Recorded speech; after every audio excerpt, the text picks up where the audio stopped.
بص كده يا جماعه، بسم الله ما شاء الله اهو.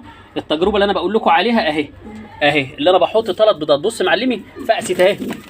ادي واحده فقسه، استنى احاول اصور لك. اهي بيضه فقسه اهي، والبيضتين التانيين كمان.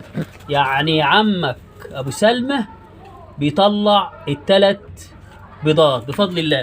دي الشغل بتاعي اهو. استنى احاول اهو. ده زغلول لسه طالع دلوقتي اهو لسه طالع اهو. بسم الله ما شاء الله، طالع من البيضه اهو زغلول لسه طالع من البيضه. وادي البيضتين التانيين. ادي ال3 بيضات عند ابو سلمى بيشتغلوا مع الحمام الكينج.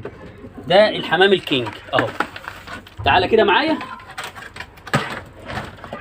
اقل حاجه بفضل الله بطلع لك جوز حمام، يا جوز يا بطلع 3.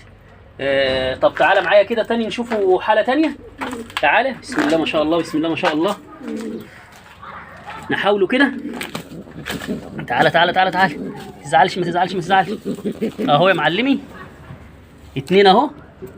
بيضه طالعه، والبيضه الثانيه هتنقر بكره ولا بعده هتلاقيها طالعه.